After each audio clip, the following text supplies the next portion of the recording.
Hey everyone, I'm Cora Kira, your ever-curious and ever-loyal companion, and your personal guide to the retro realm of bunnhop.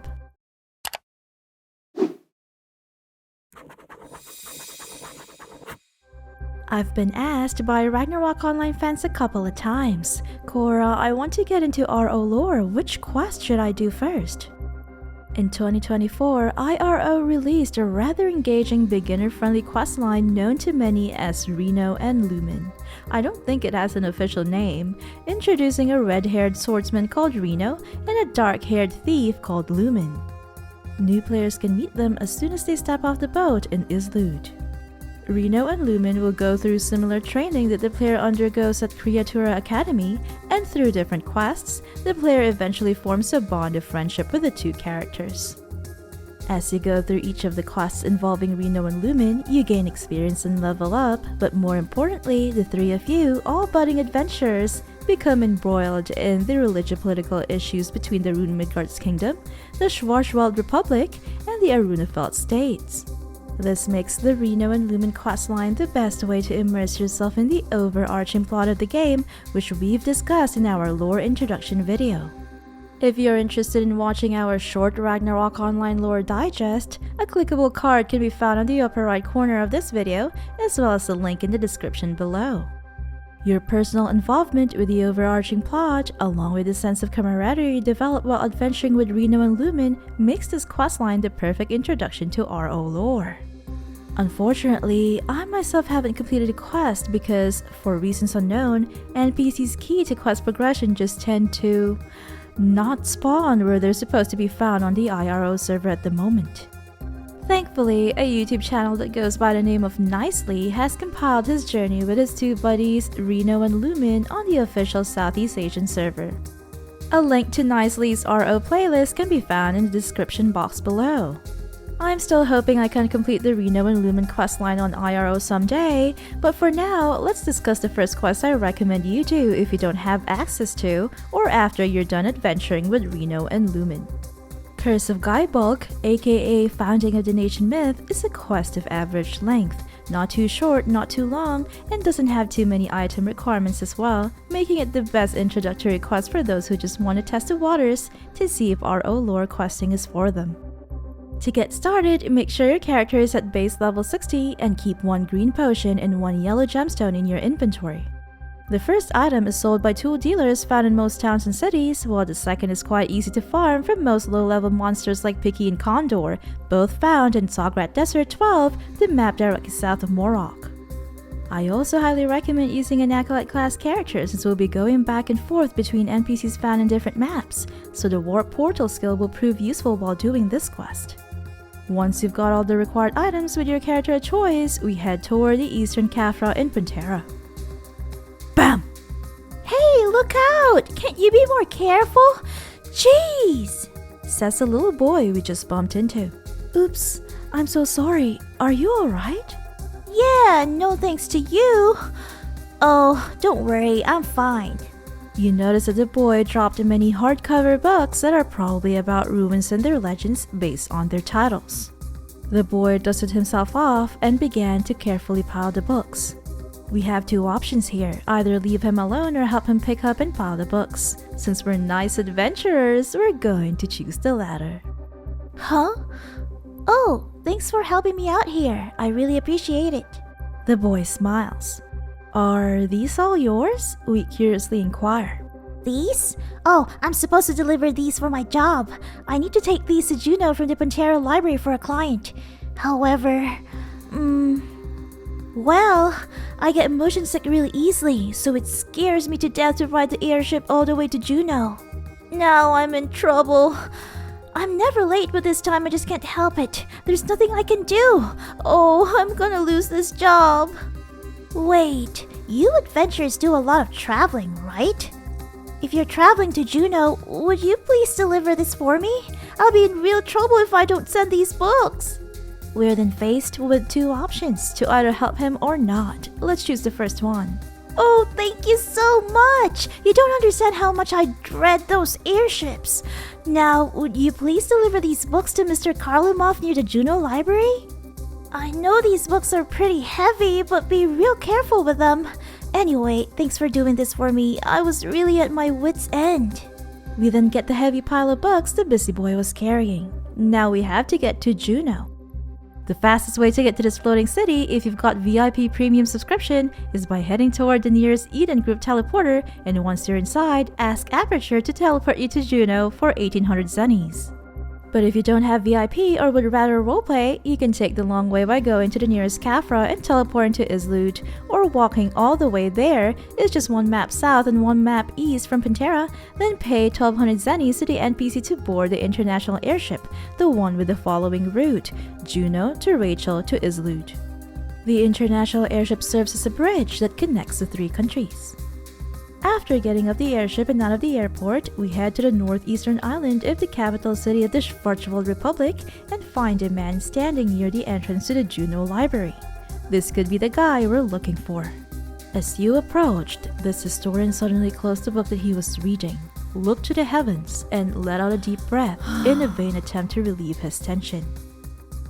Where are my books? Are you alright? We ask him. Oh, I'm sorry you had to see that. I'm just extremely upset. You see, I'm expecting a delivery of research books from Pantera, but they haven't arrived yet. In fact, the delivery boy is very late. This will delay my research considerably since I cannot proceed without more new material to study.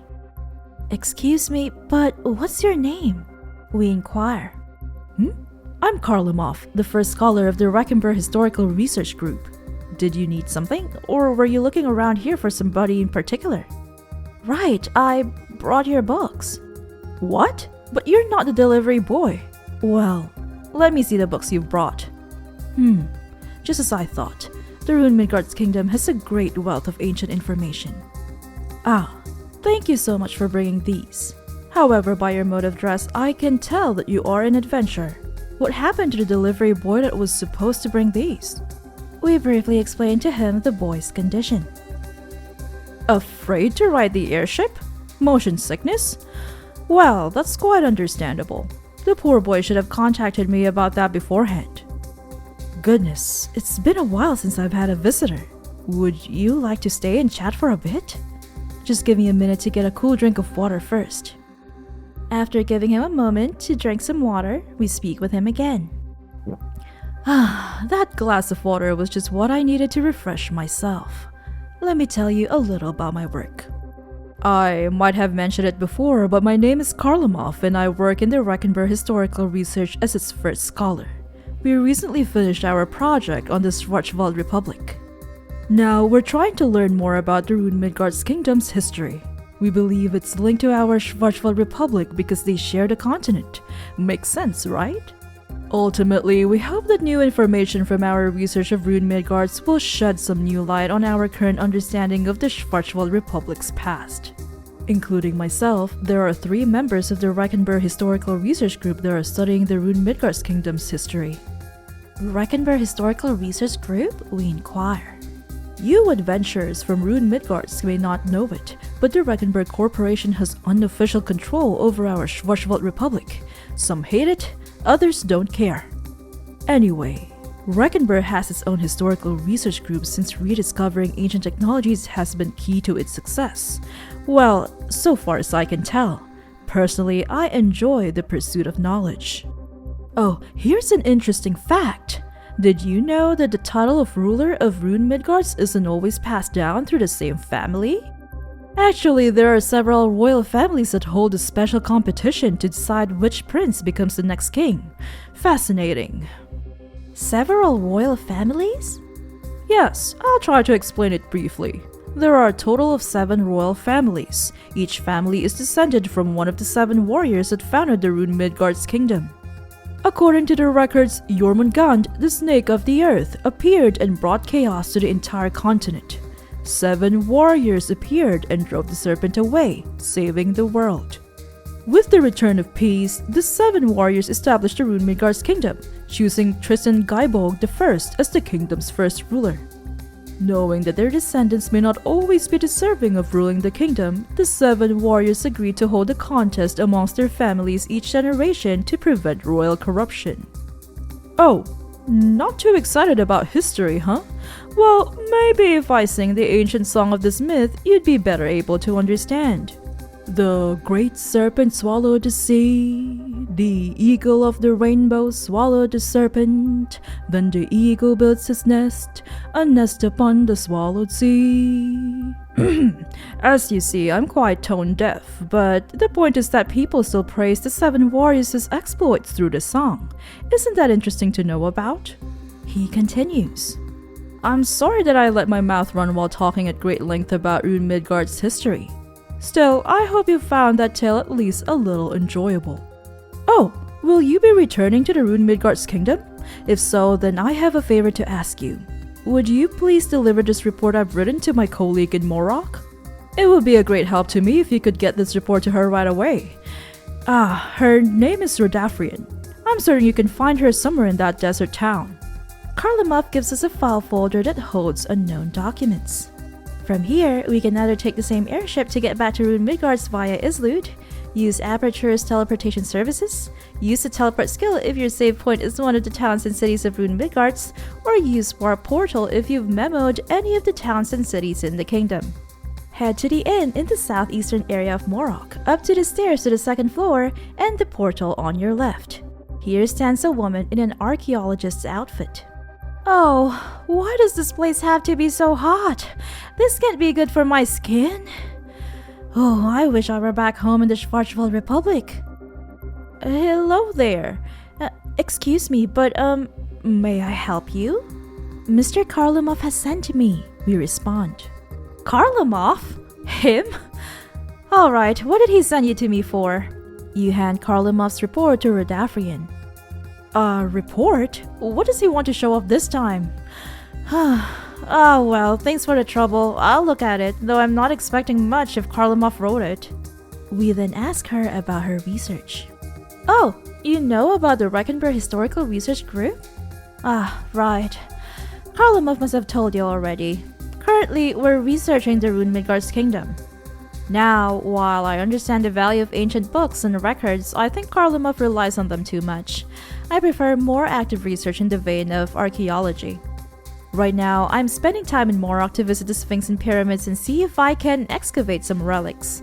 Hopefully I can uncover some new historical evidence that way. If you're interested in learning more about Morok's history, please go ahead and talk to my assistant. He's very passionate about studying this town's culture and background. Actually, the people of Morok also appreciate their town's history and pass down songs about ancient times through the generations. Let's see, how did that one go? The great serpent swallowed the sea, the eagle of the rainbow swallowed the serpent, oh dear. I can't remember the next line. Actually, have you heard this song before? We can say yes that we have, but the lyrics seem different. What was that? This song is different? Then would you please sing the version that you know to me? You clear your throat and begin to sing the song that you heard from Karlamov. We then have to sing, aka write down the version of the song that Karlamov taught us. If you make a small mistake, even a simple misspelling like I did here, she'll say this. Huh? That doesn't sound right at all. Are you sure those are the lyrics you heard? But even if you made a mistake, Rodafrian will continue to speak with you. Arms folded, Rodafrian seems to be deep in thought. Then, as if making an important decision, she looks directly into your eyes and begins to speak. Adventurer, I want to know your name. We tell her our name. Even if my character name is different, let's just pretend I wrote Cora Kira here. Cora Kira, eh? Do you mind if I ask you a favor? I really need to verify the true lyrics for this song. However, I need to stay here in Morok to complete my research. Would you please find my colleague Mondo and ask him for the song's lyrics? You can find him in the ancient ruins in Mount Mjolnir, north of the Rune-Midgarts kingdom.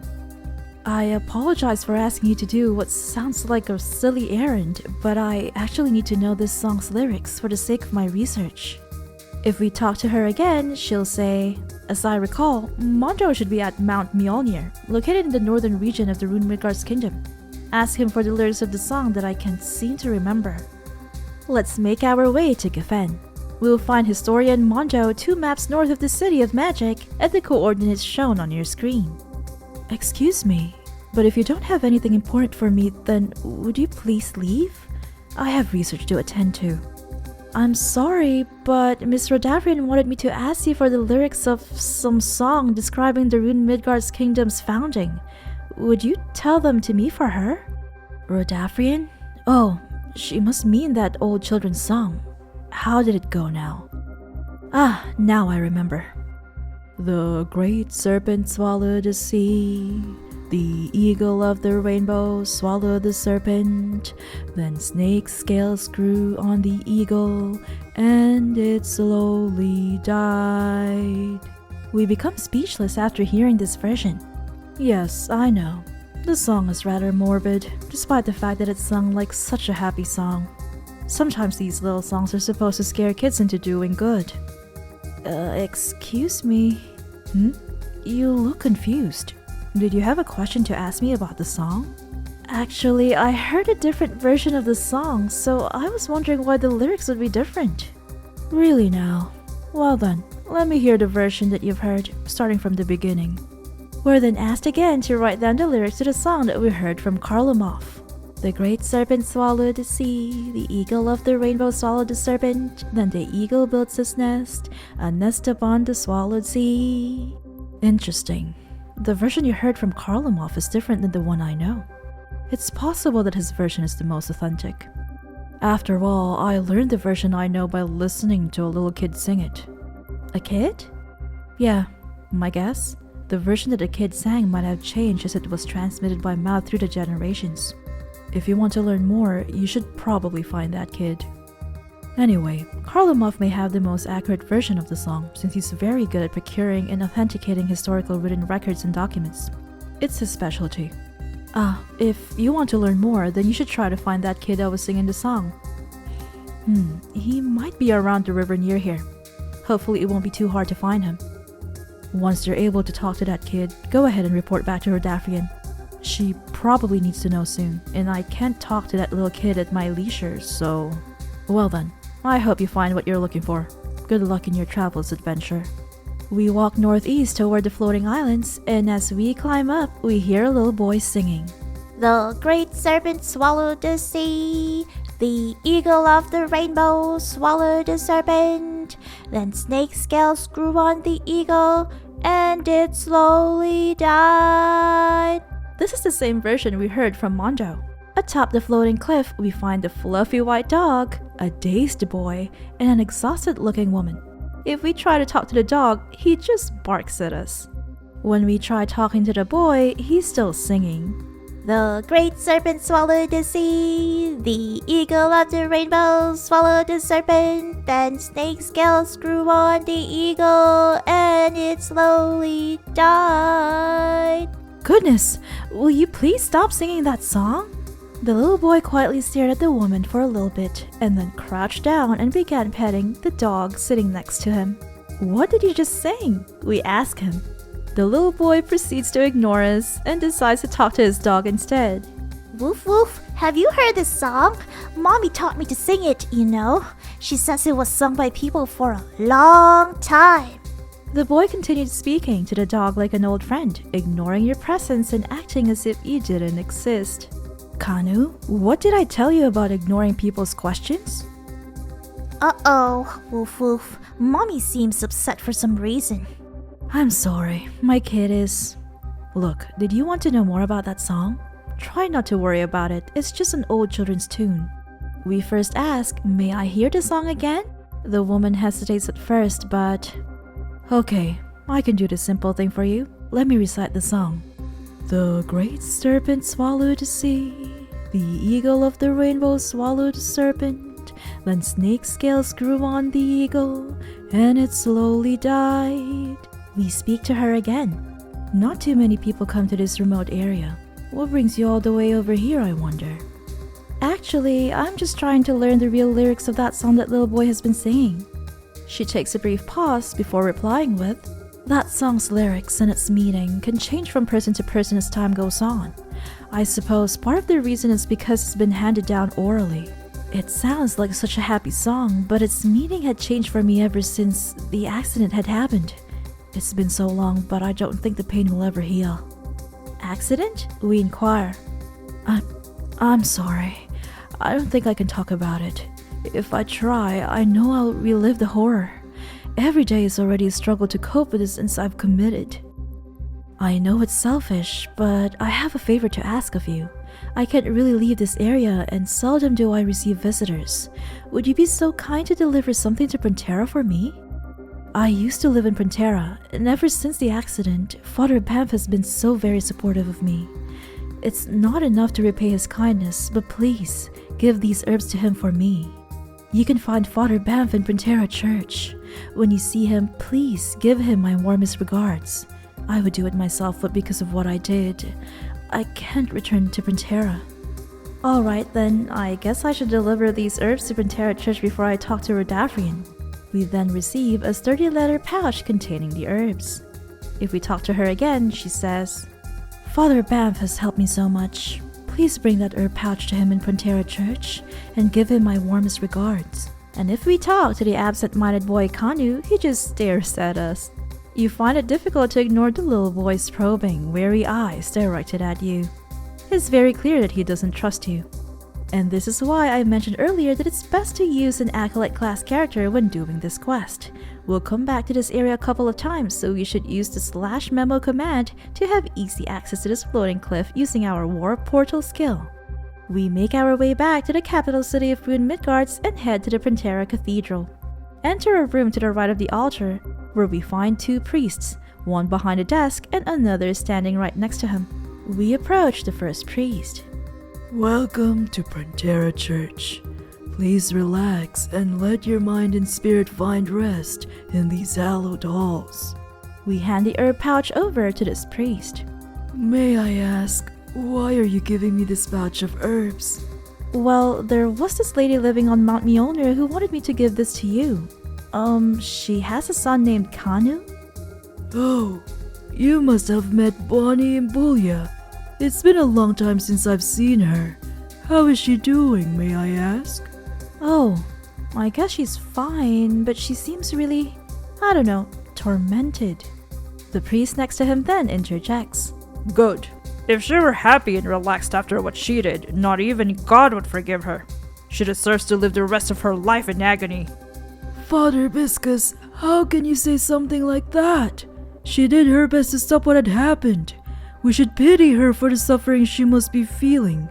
Where is your compassion? Bah! Don't speak to me about compassion. Weren't you the one who recommended her to perform the exorcism in the first place? You didn't forget that, did you? And Father Banff fails to respond. Ha! Says Father Biscus mockingly. Before things get a little more heated, we jump in and ask about Bonnie and Bulya. Well, I don't know if I should be telling you about that incident. You know what? If Bonnie sent this adventurer here for a favor, it probably means she trusts this person. Besides, we need somebody to carry out this task for us. Why not her? Your words have the ring of truth, Father Biscus. Well then, adventurer, give me the opportunity to tell you something very important, but you must not tell anyone else. He continues. What I am about to tell you must be kept secret. Now, do you know about Jormungand, the great serpent born from the god Loki and the giantess Angerboda? Jormungand was an evil beast that, after the 1,000-year war between the gods and demons, began to attack humans. It brought great chaos and much suffering around the world. Finally, the first Tristan of the Gaebolg family defeated Jormungand together with 6 other warriors, but only after it killed his beloved father. Tristan would become the first king of the Rune-Midgarts kingdom, but his family would suffer from the curse placed by Jormungand before its defeat. To this day, every first prince of the Gaebolg family dies at a young age. That is Jormungand's curse and the royal family's secret. What? Is this really true?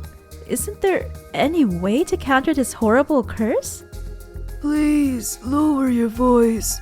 Yes, it's a shame that the royal family must suffer like this, but all the exorcisms that have been attempted over the years have failed.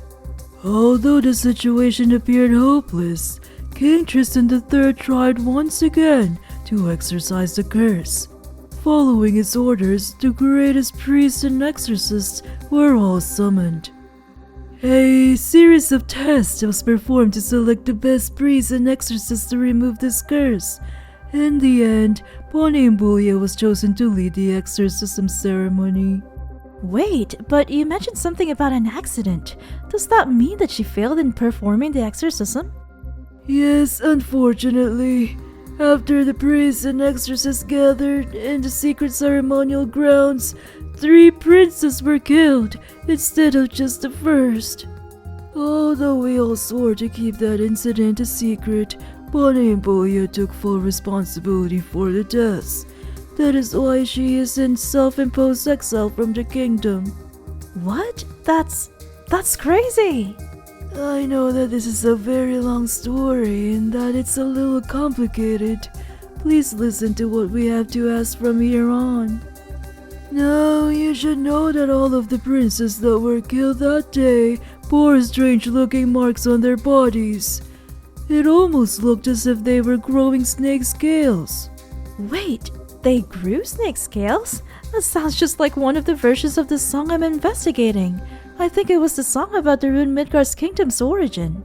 Wait, that song? I don't see how it's related. Let's see now, how did it go? Rainbows, eagles... now I remember. The great serpent swallowed the sea. The eagle of the rainbow swallowed the serpent. Then the eagle builds his nest, a nest upon the swallowed sea. Well, I heard a different version of the same song. It goes like... The great serpent swallowed the sea, the eagle of the rainbow swallowed the serpent, then snake scales grew on the eagle, and it slowly died. Oh my! I learned the song when I was a young boy from my father.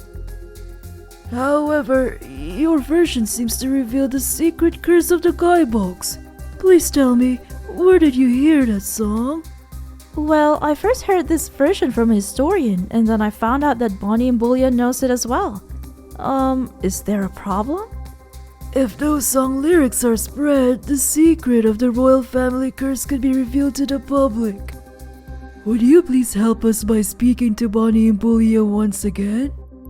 If you can, please try to see if you can learn of any connection between the curse and the song, or if she can remember anything that happened after the exorcism failed. If we talk to Father Banff again, he says, Please visit Bonnie and Bulia and Mount Mjolnir to see if you can learn more about that song, or about what happened after the attempted exorcism of the Jormungand's curse. While Father Biscus just gives us a generic dialogue. Please observe silence within the priest room. Thank you for cooperating. Let's take a short break to talk about the things we learned from this dialogue. First, we need to mention the naming issue. Father Banff said Tristram multiple times, but since the king of Rune-Midgarts during the events of this quest was called Tristan III, it just makes sense that the name of his ancestor was also Tristan, and the name Tristram is just a localization error. Second, the word Gaebolg is actually the name of a legendary spear in Irish mythology, wielded by the Irish warrior hero and demigod Cuchulainn. The name literally means spear of mortal pain or death, gap-notched spear, or belly spear. Interestingly, in some versions of the legend, the spear had 7 heads, each with 7 barbs. In Ragnarok Online, there were 7 warriors who defeated Jormungand and later on became the 7 royal families who established the kingdom of Rune-Midgarts. I wonder if Tristan I used a similar spear to defeat Jormungand. For reasons unknown, Gravity later changed the royal family name from Gaebolg to Geoborg, particularly in episode 16.1, Banquet of Heroes, aka the Royal Banquet, when we finally get to meet members of the 7 royal families. We warp ourselves back to Kanu and Bonnie in Mount Mjolnir north of Given and speak with Bonnie. Oh, you've come back. Were you able to deliver that pouch of herbs that I gave you to Father Banff? Yes, I did. Actually, Father Banff sent me here to ask you a few things. You see, he told me all about the royal secret and, well, your exorcism. Oh, I see. You must think me a monster. Those poor children are dead because of me. No, not at all. I just wanted to ask if there was a connection between the song that Kanu has been singing and Jormungand's curse. Bonnie falls silent for a moment. After the exorcism failed, I should have been punished with death, but the royal family in the Pantera Church took mercy on me and allowed me to live here in exile. I began to sing this song to keep myself distracted, even if it was related to the Jormungand curse. You know, now that I think about it, I do remember hearing that after the exorcism failed, a maid found a fragment of a red gemstone while cleaning the secret ceremonial grounds. I always thought it was a little strange. I wanted to investigate it, but then I was discharged from the Pantera Church after my failure. A fragment from a red gemstone? Maybe it's evidence that someone sabotaged the exorcism. What happened was tragic, but it would make me feel so much better if that were really the truth. Even if the exorcism was sabotaged, we can't turn back time. I better head back to Pantera Church and let Father Banff know about this information. If we speak to her again, she says, "It's really very difficult to live with this guilt. I was trained to help people, not kill them." You try to comfort Bonnie and Bulia for a little while before you return to Pantera Church. Let's teleport or warp ourselves back to Pantera and speak with Father Banff at the cathedral. Have you spoken to Bonnie and Bulia? Please tell me if you have learned anything new. You related everything that Bonnie and Bulia spoke about, including the discovery of a fragment of red gemstone in the secret ceremonial grounds. Red gemstone? There's no reason for that to be in a holy place. There's more to this case than meets the eye. We better investigate the truth, starting now. Come with me, adventurer, to the secret ceremonial grounds for the royal family. Just use the switch hidden within the bookshelf and I will meet you there. We attempt to find the switch hidden inside the bookshelf. It's a little tricky to find, but if you hover your cursor on the bottom left of the bookshelf, it'll be there. The switch seems to have revealed a hidden staircase. Going down, we come across a room with 3 bodies lying in the middle. We examine each of the bodies and find the same dialogue. It's the body of a male dressed in luxurious robes. Although deceased, the color of life has not yet left the body. These are the bodies of the Gaebolg princes that were killed during the exorcism. Please take a look at the body to the left. We then examine the first body. This is the body of the king's first son, the crown prince. Just as it has happened for generations, the curse took the life of the firstborn prince. Beneath one of the prince's sleeves, you notice a dark mark. Upon pulling up the sleeve, you note that the mark resembles the scales of a serpent. We proceed to examine the body in the middle. This is the body of the second prince. The curse is only supposed to kill the firstborn prince, but all 3 princes of this generation were killed. Despite our great efforts to exorcise this powerful curse, we all failed. Those involved have begun to believe that Odin may have abandoned us. You examine the body of the second prince and notice that the scale marks on his skin are fainter and slightly different in color than the marks on the first prince. Father Banff, look, these marks are different on the second prince than on the first prince. See? They're different in darkness and coloration. Goodness, you're right! How did we overlook this? This supports the idea that a conspiracy may be involved. Let's go check the body of the third prince. You and Father Banff hurriedly inspect the third prince's body and find that the scale marks on his skin are a little darker than the marks on the second prince's skin. This is very suspicious. The deaths of the second and third princes might have been caused by murder rather than the curse. However, what could possibly be used to kill them? Since there are no puncture or stab wounds, we say poison. Poison? Oh dear, no one in the Pantera Church would know the first thing about that. But maybe poison was used. How can we find out for sure? Father Biscus interjects. I say you go straight to the experts. Someone in the Assassin Guild in Morok ought to know. I hear they can make a poison that can kill men with just one drop. Oh, that's a good idea. But first, let's go continue this conversation outside, shall we? I'd prefer not to disturb these bodies. If we try to talk to Father Banff again, he says, Let's go upstairs so we can continue this conversation. You might want to ask Father Biscus to lead you. We walk toward the staircase guarded by Father Biscus. Are you ready to head back upstairs? Yes. Please follow me. Back upstairs. This is a matter of grave importance, but we can't alert the royal family yet and cause a panic. It would be best to fully investigate this first and collect proof. Brave adventurer, would you please visit the Assassin Guild in Morok and see if you can learn anything about how we can verify whether poison was used to kill the princess? When we talk to Father Banff again, he says, Please, see if you can learn anything about testing for the use of poison from a member of the Assassin Guild in Morok.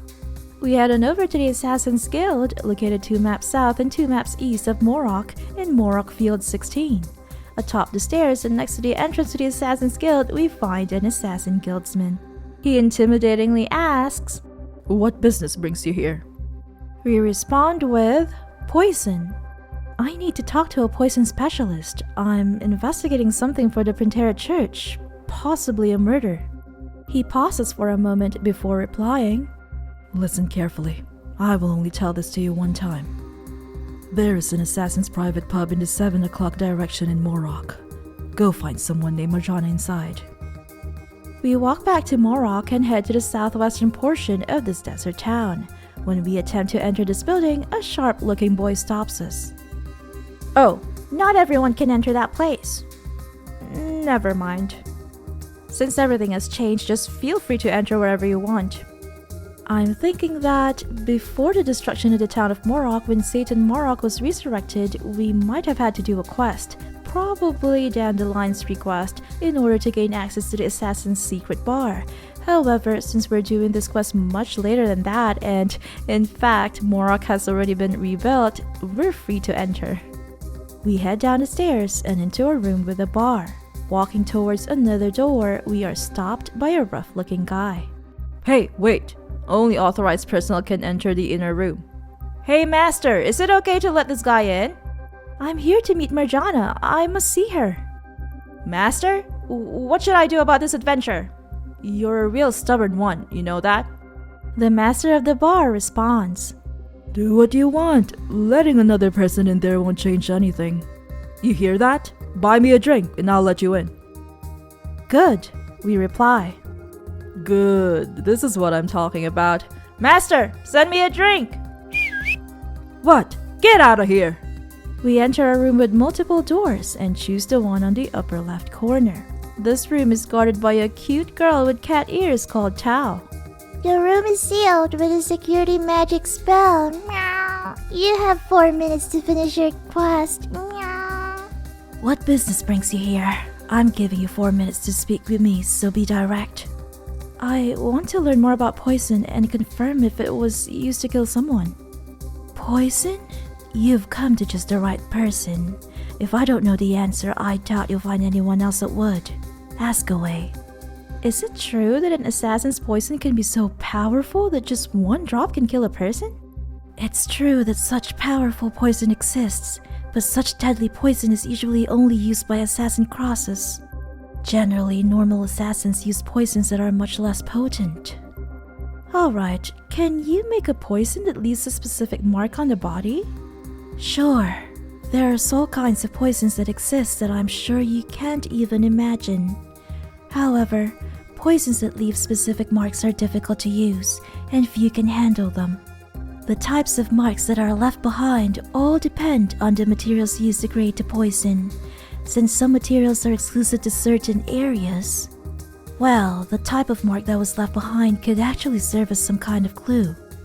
What was the mark on the victim's body? We're not sure if poison was used yet, but there are marks that look like snake scales left on the bodies. You know, if I had to guess, I would say that poison was probably used. But the poison would have to originate from outside of the Rune-Midgarts kingdom. Yeah, the materials used to make those snake scale marks.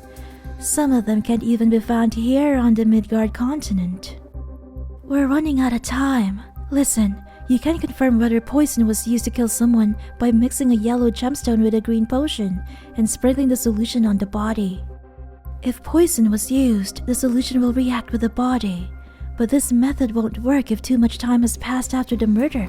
You better try this soon.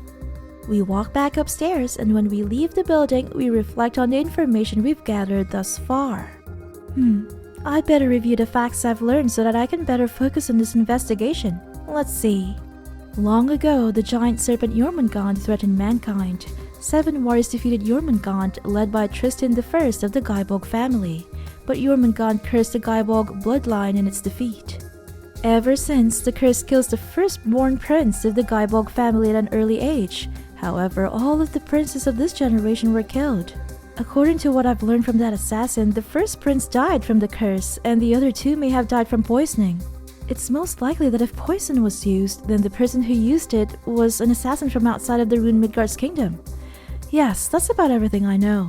Now, that historian Rodafrian has been waiting for me to tell her the lyrics of that song. But Father Banff is also waiting for the info I've learned from the Assassin Guild. What should I do? Here, we're presented with 2 options: to immediately head back to Rodafrian, who's located nearby in the Morok Inn, or to bring the news to Father Banff. If we choose the first option, we can either decide to tell her about the curse or not. If we decide to tell her, we'll be breaking our promise to the priests, resulting in a failed quest without any EXP reward. The easiest way to not mess up the quest is to go back to Father Banff first before telling Rodafrian.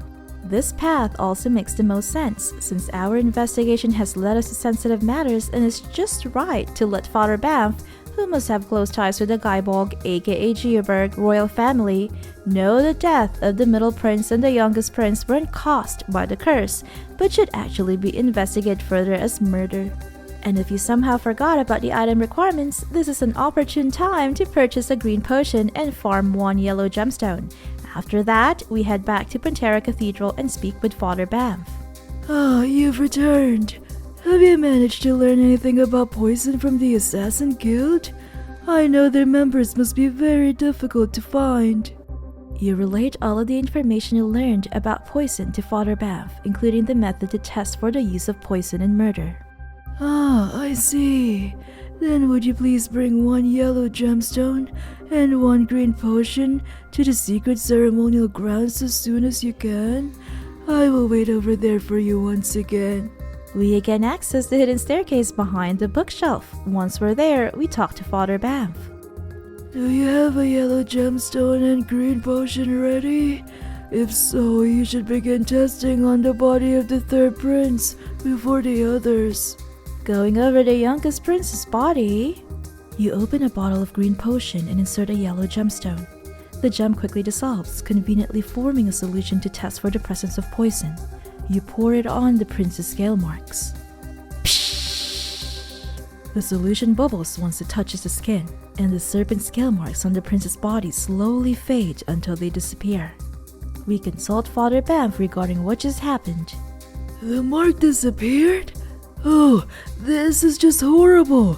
That would mean the poison was used to murder the other princess. I almost can't. I need some time to recover from the shock and to think about all of this carefully. For now, let's go back upstairs. Heading back upstairs. I can't believe it. If poison was used, then the 2nd and 3rd princes were murdered. Unbelievable. How can anyone kill children? At the very least, we now know that their deaths were not Bonnie and Bullia's fault. Now I must discuss with Father Biscus and decide how to tell the royal family about this. Oh, and would you please inform Bonnie and Bullia that the deaths of the princes were not her fault? I'm sure that news would bring her great relief from her burden of guilt. Once again, let me remind you that everything that has transpired here must be kept secret. The public cannot know of Jormungand's curse. It would cause political turmoil and chaos. Still, that does not mean that I cannot personally thank you for all of your help. I'm very grateful for what you have done, adventurer. May safety accompany you on all of your journeys. If we talk to him again... I'm sorry, but would it be alright if we talk later? I have to handle a very important task now. And if we talk to Father Biscus, he'll say, I still suspect that someone from the Assassin Guild may have killed the princess. Just in case, I'm going to send a spy. Keep that information secret. So yes, you didn't learn or hear anything from us, and you don't know anything about the royal family's curse. From here on, Father Banff and I will handle this issue. Let's then use Warp Portal to go back to Mount Mjolnir and tell Bonnie about what we've uncovered in our investigation. You tell Bonnie and Bolia that the deaths of the princess were not her fault and that the exorcism was probably sabotaged. However, you keep specifics like the use of poison to yourself. Is that really true? Oh, I'm so happy! I really thought I'd have to live the rest of my life in seclusion with this horrible shame. Oh, thank you so much for your help. Kanu will be able to meet other kids his own age. We can finally live a normal life. How wonderful! But wait, how exactly did the princess die then? There weren't any wounds on the bodies from what I remember. Well, I wouldn't know anything about that, but Father Banff and Father Biscus are handling the investigation, and they're doing their best to find out. I see. Well, I believe in them. They're great priests after all. Although I may be forgiven for my failure, I still fear for the royal family. All I can do for now is pray. Anyway, I promise that I won't reveal what I know about this incident to the public. And if you ever come by the mountain again, I hope you stop by to visit us. You don't understand how much the news you've brought really means to me. I can finally free myself from this burdensome guilt. Thank you, kind adventurer. Now you can return to Rodafrian, the historian station in Morok. If we speak with Bonnie again, she says, "Thank you so much for helping out in the investigation of the princess. I'd never know happiness again if it weren't for your efforts." And if we check on her little son Kanu, the little boy still won't talk to you, but he makes you feel welcome by giving you a warm smile. It's time to head back to Morok and tell Rodafrian the correct lyrics of the song. Oh, you've returned! Have you met with Mondo and figured out the lyrics of that song I was looking for? The great serpent swallowed the sea, the eagle of the rainbow swallowed the serpent, then snake scales grew on the eagle, and it slowly died. Oh, yes, that was it! Now I remember, thank you so much. Back to work. As a historian, Rodafrian might be able to help me in investigating the curse of the Gaebolgs. The priest told me not to tell anybody though. Should I take this risk?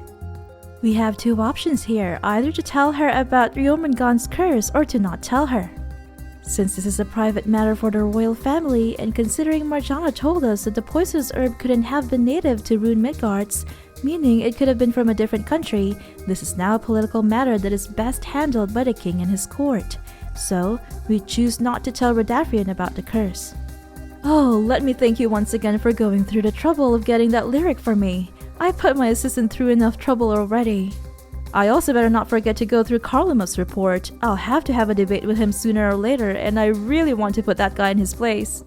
Rodafrian seemed very happy and began to read through Karlamov's report. For now, it would be best to return to Father Banff. Although the game says we should return to Father Banff, the truth is that this is the final dialogue of the quest. If we check in on the priests at the Printera Cathedral, they'll have the same final dialogue options they had earlier. Rodafrian is the final NPC in this quest. Now that we've completed Curse of Gaebolg, you might be wondering which quest you should do next. Curse of Gaebolg is actually part of the Rune-Midgarts arc quest. However, we're better off completing all of the Republic of Schwarzwald arc quests first before traveling all the way to Rune-Midgarts. Not only does this make sense chronologically, since Curse of Gaebolg was released in episode 10.1, which means we probably should do all the episode 10 quests first before the episode 11 quests set in Rune-Midgarts, but makes practical sense as well, since Schwarzwald is closer to Rune-Midgarts than Rune-Midgarts. Personally, I think it's best to mix some of the Republic of Schwarzwald arc quests with the Airship arc, Friendship arc, and Reckenberg Victims arc quests. I recommend the following order. First, do the How the Airship Works quest from the Airship arc, followed by the Factory quest and Einbrock Murder quest in Einbrock, then proceed with the Hard Fragment quest. We can then finish off the entire Airship arc by doing its final quest, the Airship Ticket quest. Then go to Lighthausen to do the first 2 quests in the Friendship arc, Friendship quest with Maku and Digots, and Shadow quest aka Reckenberg Job quest. Still in Lighthausen, do the infamous Biolabs entrance quest. Then, work under President Weierstrass himself in the President quest, then do the Cursed Spirit quest. Take a detour to Hugo to do the Reckenberg Victims Arcs 2 quests, Medicine quest and Biological Weapons quest. After that, do the Odin's Temple Excavation quest, which is a prerequisite to the Rebellion quest, which you should do right after. The final 2 quests in the Schwarzwald arc are Dangerous Rumors and Wolfcheb's Laboratory, the latter of which is an instance quest and requires a party. After that, well, you'll have to wait until we get to that part. Now that we've uncovered the mystery surrounding the deaths of the second and youngest Gaebolg/Geoburg princess, it's worth considering which other country could be responsible for this demise, Schwarzwald or Arunapfalz. And what would they stand to gain with the loss of all Gaebolg-Geoburg heirs and the potential end of this royal family's line? What would King Tristan III's choice of action be? Although it will take us time to get to that point, I hope you enjoyed this week's video and that you'll tune in next time for another Ragnarok Online quest deep dive. And as you might have guessed, I don't have any prior experience in voice acting, so the dialogue sounded a little silly. Let me know if you don't want me to act out the lines in the next video. Be sure to like, subscribe, and click the bell notification icon to be notified the next time we go live or upload a video. Until next time, good night and goodbye!